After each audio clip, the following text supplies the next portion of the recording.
कहानी स्टार्ट होती है 1975 में, जहाँ पर हम जेन ग्रे को देखते हैं जो अपनी फैमिली के साथ गाड़ी में एक क्वालिटी टाइम स्पेंड करते हुए जा रही थी। उसी मोमेंट पर गाड़ी में एक गाना चल रहा था जिसे जेन ग्रे अपनी मदर को चेंज करने के लिए कहती है, लेकिन जेन ग्रे की मदर उससे कहती है कि बेटा जब तुम बड़ी हो जाओगी तो तुम अपनी मर्जी के गाने सुन सकती हो, लेकिन अभी जो सॉन्ग चल रहा है वही चलेगा। लेकिन फिर भी वो अपनी मदर से सॉन्ग को चेंज करने का कहती है, लेकिन जब जेन ग्रे की बात नहीं मानी जाती तो जेन ग्रे बहुत ही ज्यादा गुस्से में आ जाती है और खुद से बेकाबू हो जाती है। तभी गाड़ी की रेडियो की आवाज कम ज्यादा होने लगती है। तभी जेन ग्रे कहती है कि बस करो बस करो। उसी मोमेंट पर उनकी गाड़ी का एक बहुत ही खतरनाक तरह से एक्सीडेंट हो जाता है जिसमें जेन ग्रे के पेरेंट्स मर जाते हैं। तभी सीन शिफ्ट होता है एक हॉस्पिटल में, जहाँ पर सभी डॉक्टर्स ये बात कर रहे थे कि ये लड़की उस गाड़ी में बैठी हुई थी या नहीं, क्योंकि गाड़ी का जिस तरह से एक्सीडेंट हुआ था इसको बहुत ही ज्यादा इंजरीज होनी चाहिए थी, लेकिन जेन ग्रे बिल्कुल भी इंजर्ड नहीं हुई थी। तभी डॉक्टर कहते हैं कि हमें इस बारे में कुछ नहीं पता, लेकिन ये लड़की उस गाड़ी में जरूर थी। उसी मोमेंट पर हॉस्पिटल में एंट्री होती है चार्ल्स जेवियर की। वो आकर जेन से बातें करने लगता है। जेन उससे पूछती है कि मेरे पेरेंट्स कहाँ पर हैं। चार्ल्स उसको बताता है कि कार के एक्सीडेंट की वजह से तुम्हारे पेरेंट्स की डेथ हो गई। जेन ग्रे उससे पूछती है कि अब मेरा क्या होगा। चार्ल्स जेन ग्रे को कहता है कि तुम मेरे साथ रहोगी। हमारा एक स्कूल है जहाँ पर तुम्हारे जैसे और भी बच्चे हैं, तुम वहाँ पर जाकर उनके साथ रहोगी। लेकिन जेन ग्रे उसको मना कर देती है और कहती है कि मैं तुम्हारे साथ नहीं जाना चाहती। तभी चार्ल्स उसको अपनी पॉकेट से एक पेन निकाल कर देता है। वो उसको कहता है कि ये मेरी तरफ से तुम्हारे लिए एक गिफ्ट है, इसको रख लो। जेन ग्रे उसको कहती है कि मैं इस तोहफे का तुम्हारी क्या करूँगी। वो जेन ग्रे को कहता है कि इस पेन से या तो तुम एक बहुत ही प्यारी ड्राइंग कर सकती हो या फिर इससे किसी की आँख पर अटैक कर कर उसकी आँख को बाहर निकाल सकती हो, और ये डिपेंड करता है तुम्हारे ऊपर कि तुम इस पेन को किस तरह से यूज करोगी। और इसी तरह से तुम्हारे अंदर भी कुछ पावर्स हैं और चाहो तो तुम उन पावर्स को अच्छाई के लिए भी इस्तेमाल कर सकती हो या फिर किसी को डिस्ट्रॉय करने के लिए भी इस्तेमाल कर सकती हो। ये तुम्हारे ऊपर डिपेंड करता है कि तुमने उन पावर्स को किस तरह से यूज करना है। यही बातों को सुनकर जेन ग्रे चार्ल्स के साथ जाने के लिए तैयार हो जाती है और वो लोग पहुंचते हैं चार्ल्स के स्कूल में। जब जेन ग्रे उस स्कूल को देखती है तो काफी ज्यादा शॉक्ड हो जाती है और वो चार्ल्स से वापस जाने का कहती है। जेन ग्रे उसको कहती है कि ये स्कूल बहुत ही प्यारा है और मैं जब भी गुस्से में आती हूँ या किसी चीज से इरिटेट होती हूँ तो मैं अपनी आसपास की चीजों को तोड़ने लगती हूँ। मुझे अपने ऊपर कंट्रोल नहीं रहता। लेकिन चार्ल्स उसको समझाता है कि तुम अगर किसी भी चीज को तोड़ोगी या खराब करोगी तो मैं उन चीजों को दोबारा से जोड़ दूंगा, तुम मुझ पर ट्रस्ट कर सकती हो। यहीं पर कहानी आगे बढ़ती है और हमें 9 साल बाद दिखाया जाता है, जहाँ पर हम 1992 में नासा का एक स्पेस मिशन देखते हैं। कई सारे नासा के साइंटिस्ट इस स्पेस में जाकर एक सैटेलाइट को एस्टेब्लिश करना चाहते थे, लेकिन एक मोमेंट पर उनका स्पेसशिप बंद हो जाता है। तभी उनके प्रेसिडेंट कॉल करते हैं चार्ल्स जेवियर को, जो कि एक्समैन के नाम से काफी ज्यादा फेमस थे। वहाँ के प्रेसिडेंट चार्ल्स को बताते हैं कि हमारा एक मिशन जो स्पेस पर होने वाला था वहाँ पर बहुत ज्यादा लोग खतरे में हैं और उनकी तरफ कुछ सोलर वेव्स आ रही हैं जो बहुत ही बड़े खतरे का बायस बन सकती है। अब चार्ल्स उनको कहते हैं कि प्रेसिडेंट ये काम आप हम पर छोड़ दें, हम सब मिलकर इस काम को ठीक कर देंगे। अब चार्ल्स जेवियर अपने आदमी को ये सब कुछ बताते हैं और इसके बाद हमें दिखाई जाती है एक्समैन की टीम। इस एक्समैन की टीम में जेन ग्रे भी शामिल होती है। अब इस एक्समैन की टीम की एक फीमेल मेंबर उन सबको कहती है कि हम वहाँ जाकर उन सबको बचाएंगे और वापस आ जाएंगे, और इस काम में हमें किसी के लिए भी ज्यादा खतरा नहीं उठाना। अब जब सब लोग वहाँ पर स्पेस में पहुँच जाते हैं तो वहाँ जाकर उनको पता चलता है उनके सामने एक बहुत ही बड़ी वेव है जो कि सूरज से आ रही है। उन वेव्स के पास जाने से साइंटिस्ट का शिप पूरी तरह से बंद हो गया था और बहुत ही तेजी से घूमने लग गया था, जिसकी वजह से अब सभी की जान खतरे में थी। तभी एक्समैन की टीम से फीमेल मेंबर अपने दूसरे मेल साथी को कहती है कि अपने आई ब्लास्ट की हेल्प से कि स्पेसशिप की स्पीड को कम करो, क्योंकि उसकी स्पीड बहुत ज्यादा तेज थी और वो काफी ज्यादा तेज घूम रहा था। तभी एक्समैन का एक मेंबर उनकी स्पेसशिप में जाकर एक टेलीपोर्ट पर सबको बिठाकर अपने स्पेसशिप में ले आता है। अब उस टेलीपोर्ट में बैठी एक लड़की कहती है कि हमारे कमांडर अभी भी उस शिप में है। तभी एक्समैन की टीम कहती है कि वो वेव्स तुम्हारे शिप के बहुत ज्यादा करीब है, अगर हम दोबारा उस शिप पर गए तो हम सबके लिए बहुत बड़ा खतरा हो सकता है। हमें अभी के अभी सब लोगों को यहाँ से वापस जाना होगा। और इन सभी बातों के दौरान चार्ल्स जेवियर सबके माइंड को रीड कर रहा होता है। तभी चार्ल्स एक्स-मैन की टीम मेंबर मिस्टीक को कहता है कि ये काम जीन ग्रे कर सकती है। ऐसा कोई काम भी नहीं है जो जीन ग्रे के लिए इम्पॉसिबल हो। तभी जीन ग्रे उस शिप में जाकर कमांडर को बचाने के लिए तैयार हो जाती है। अब जीन ग्रे कर्ट के जरिए उस स्पेस शिप में पहुंच जाती है कमांडर को बचाने के लिए। मिस्टीक जीन ग्रे को कहती है कि तुम्हारे पास सिर्फ 30 सेकंड है और तुम्हें जल्दी ये काम करना होगा। स्पेस में जब जीन ग्रे जाती है तो वहाँ पर उसको कमांडर नहीं मिलते और इसी मोमेंट में 20 सेकंड गुजर जाते हैं। और जैसे ही एक्स-मैन की टीम के मेंबर को कमांडर मिलते हैं तो वो वहाँ से लेकर उनको निकल जाता है। और अब सिर्फ 3 सेकंड बचे थे और जीन ग्रे उसी स्पेसशिप में रह गई थी और वो वेव्स भी शिप के बहुत ज्यादा करीब आ गई थी जो स्पेसशिप के इर्द गिर्द घूम रही थी। वो अब समा जाती है जीन ग्रे के अंदर और दूर से देखने पर ऐसा लगता है कि वहाँ पर कोई ब्लास्ट हुआ है और वो सभी ये समझते हैं कि जीन ग्रे मर चुकी है। लेकिन थोड़ी देर बाद जीन ग्रे बिल्कुल नॉर्मल होती है और वो स्पेस में फ्लोट कर रही होती है। तभी वहाँ पर एक्स-मैन का शिप आता है और जीन ग्रे को अपने साथ लेकर दोबारा अर्थ पर आ जाता है।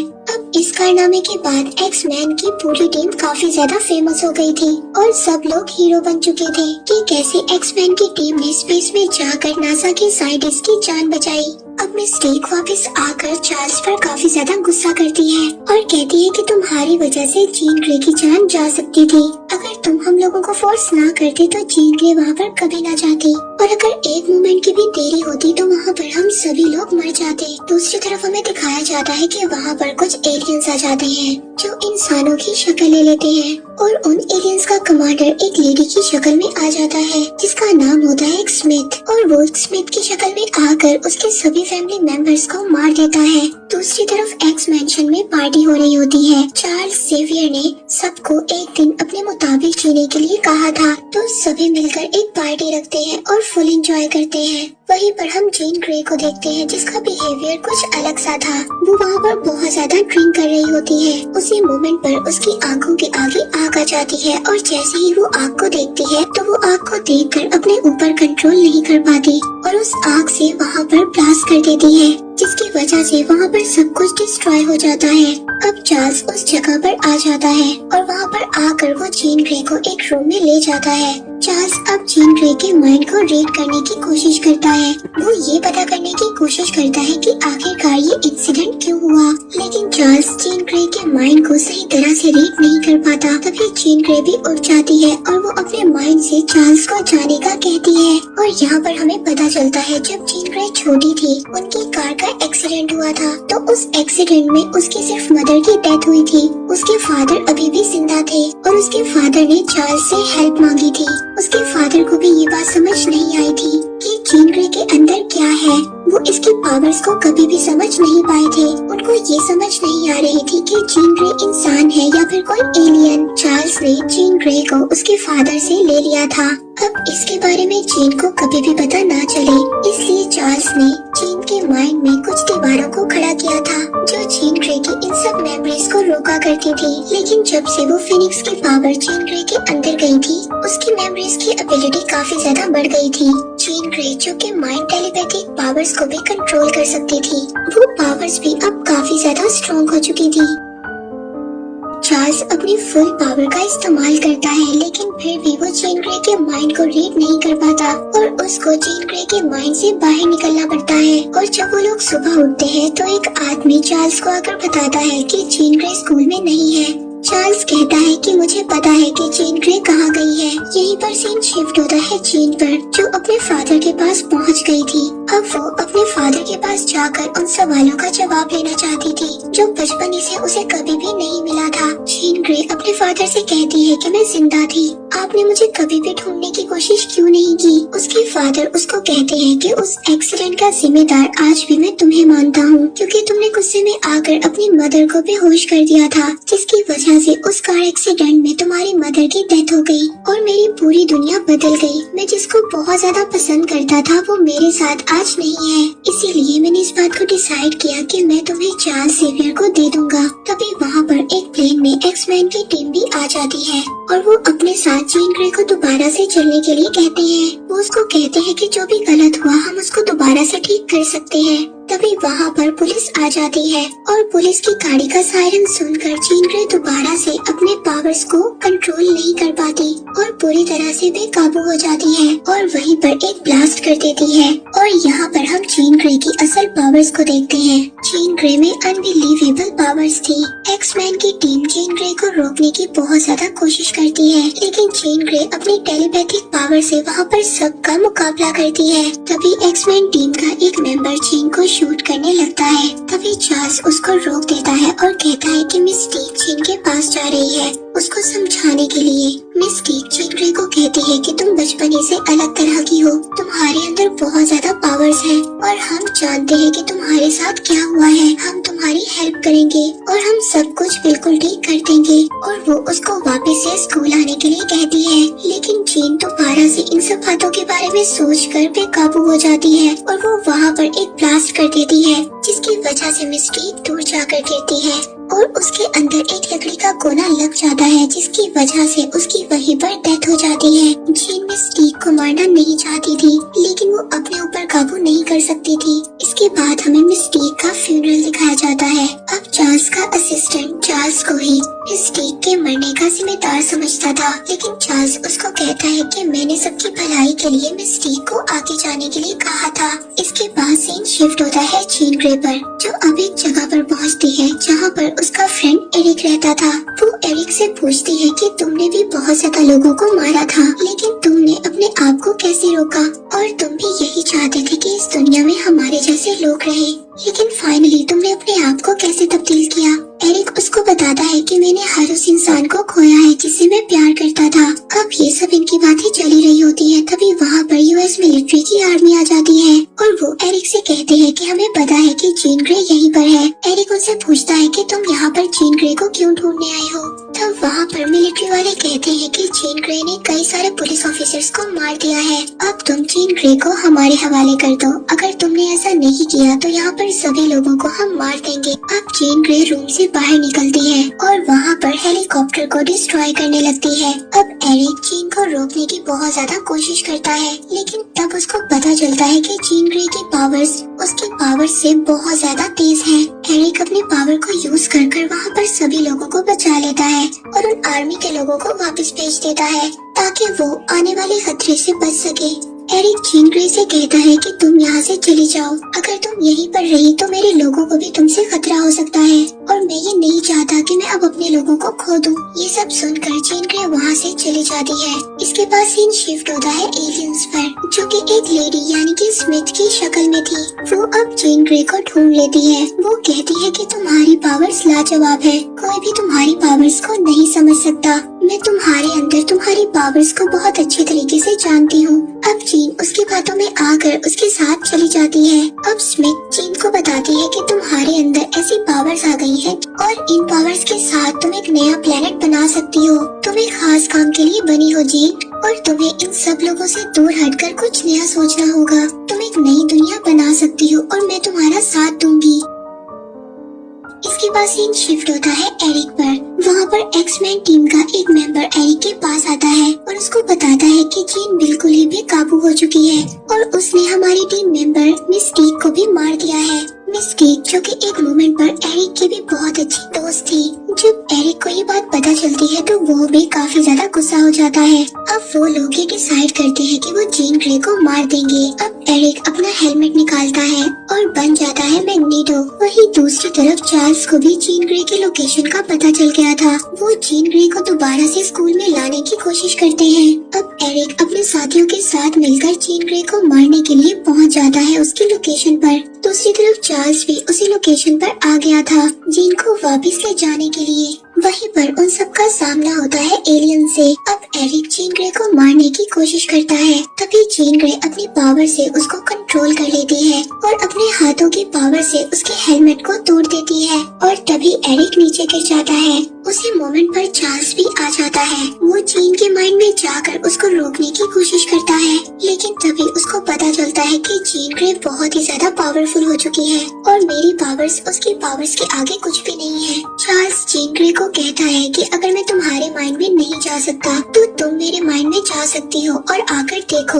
तुम्हें पता चले कि उस वक्त कौन गलत था और कौन सही था, कि तुम्हारे फादर ने तुम्हारे साथ क्या किया और मैंने तुम्हारे साथ क्या किया। अब जीन जब चार्ल्स के माइंड को रीड करने लगती है तो उसको पता चलता है कि वो चार्ल्स ही था जिसने बचपन में उसको सहारा दिया था और उसकी पावर्स को कंट्रोल करने में उसकी हेल्प की थी। और ये वही मोमेंट था जब चार्ल्स ने कहा था, ये गिफ्ट है जो तुम्हें गॉड की तरफ से मिला है और इस गिफ्ट को चाहो तो तुम लोगों की भलाई के लिए इस्तेमाल कर सकती हो या फिर लोगों को डिस्ट्रॉय करने के लिए इस्तेमाल कर सकती हो। जब जीन ग्रे को ये बात समझ आती है तो वो स्मिथ से कहती है कि मुझे ये पावर्स नहीं चाहिए, ये सभी पावर्स तुम ले लो। लेकिन जीन को ये नहीं पता था कि ये एक एलियन है। अब स्मिथ जीन ग्रे की पावर को लेने लगती है, लेकिन चार्ल्स स्मिथ के माइंड को रीड कर लेता है और उसको पता चल जाता है कि ये एक एलियन है। वो जीन ग्रे को मना करता है कि तुम इसको अपनी पावर्स मत दो, ये तुम्हारी पावर से पूरी दुनिया को खराब कर सकती है और पूरी दुनिया को डिस्ट्रॉय भी कर सकती है। लेकिन उस मोमेंट पर जीन बिल्कुल भी काबू हो जाती है। अब वो सारी अपनी पावर्स स्मिथ यानी कि उस एलियन को देने लगती है, लेकिन तभी वहाँ पर एक्समैन टीम का एक मेंबर आ जाता है और वो अपनी लेजर स्क्वाड से उन दोनों को अलग कर देता है। और उसी मोमेंट पर वहाँ पर पुलिस भी आ जाती है। अब वो पुलिस वहाँ पर सभी एक्समैन की टीम को अरेस्ट कर लेती है और उन सब के गले में एक पट्टे को बांध देते हैं ताकि वो अपनी पावर्स का यूज ना कर सके। दूसरी तरफ ट्रेन पर दिखाए जाते हैं हमें कुछ एलियंस जो जीन ग्रे को ढूंढने के लिए आए होते हैं। वहाँ पर पहुंचकर वो सभी पुलिस वालों को मारने लगते हैं। तभी चार्ल्स जेवियर और उसकी टीम पुलिस वालों को कहते हैं, अगर आप लोग हमें आजाद कर देंगे तो हम आप लोगों की हेल्प कर सकते हैं और उन एलियंस को खत्म कर सकते हैं। तभी एक पुलिस वाला उन सबके लॉक्स को खोल देता है। अब यहाँ पर एक्समैन की टीम उन एलियंस का मुकाबला करती है। दूसरी तरफ चार्ल्स जीन ग्रे के माइंड में जाकर उसको कहता है कि ये एलियंस तुम्हारी पावर को लेना चाहते हैं और अगर तुम्हारी पावर्स इनके पास चली गई तो ये पूरी दुनिया को डिस्ट्रॉय कर देंगे। तभी यहाँ पर चार्ल्स को जीन ग्रे की आवाज आती है कि हाँ, मैं अपनी टीम की हेल्प करने के लिए तैयार हूँ। हम देखते हैं जीन ग्रे को और वहाँ पर स्मिथ भी आ जाती है जिसके पास अब जीन ग्रे की भी पावर्स थी। वो वहाँ पर आकर सभी एक्समैन की टीम को हटाने लगती है अपने रास्ते से। तभी वहाँ पर जीन ग्रे भी जाग जाती है। वो सभी एक्समैन की टीम को बचाकर एक जगह पर ले आती है ताकि उनको किसी चीज का भी कोई खतरा ना हो। इसके बाद हमें स्मिथ और जीन ग्रे की फाइट को दिखाया जाता है। अब स्मिथ जीन ग्रे की पावर्स को लेने आई थी। अब जीन ग्रे स्मिथ को अपनी सारी पावर्स देने के लिए तैयार हो जाती है, लेकिन तभी स्मिथ को पता चलता है कि ये पावर्स बहुत ही ज्यादा तेज है क्योंकि ये पावर्स बिल्कुल ही अजीब थी। अब जब उसको ये पावर्स ज्यादा लगती है तो वो अपने हाथ को पीछे हटाने की कोशिश करती है, लेकिन जीन ग्रे ऐसा नहीं करने देती। तभी हम देखते हैं कि इन पावर्स की वजह से उनके गिर्द एक सर्कल बन जाता है जो बहुत ही ज्यादा पावर का होता है। अब वो एलियन जीन ग्रे से कहती है कि अगर मैं मरी तो यहाँ पर बाकी सभी भी मर जाएंगे। अब जीन ग्रे इस बात को डिसाइड करती है कि वो अपने आप को सेक्रीफाइस कर देगी। जीन ग्रे अपने साथ स्मिथ को लेकर स्पेस में चली जाती है और अपनी पूरी फोर्स लगाकर स्मिथ को मार देती है। तभी स्पेस में दिखाया जाता है एक जोर से ब्लास्ट जो कि खत्म होता है एक डार्क फिनिक्स की रोशनी के साथ, और इसी के साथ ही सारी फाइट यहीं पर खत्म हो जाती है। इसके बाद हमें दिखाया जाता है चार्ल्स का स्कूल। अब उस स्कूल का नाम जीन ग्रे गिफ्टेड स्कूल रख दिया गया था। अब चार्ल्स भी उस स्कूल से रिटायर्ड हो गया था। अब वहाँ का नया प्रिंसिपल चार्ल्स का असिस्टेंट हैक होता है। इसके बाद इस मूवी में हमें दिखाया जाता है चार्ल्स और एरिक जो कि बहुत पहले बहुत अच्छे दोस्त हुआ करते थे, लेकिन अपने माइंडसेट की वजह से वो लोग अलग हो गए और उन दोनों के रास्ते भी अलग हो चुके थे। तभी वो लास्ट चेस का मैच खेलते हैं और तभी हमें दिखाई जाती है आसमान में एक रोशनी जो कि ये बताती है कि जीन ग्रे अभी भी जिंदा है। और इसी के साथ ही मूवी यहीं पर एंड हो जाती है।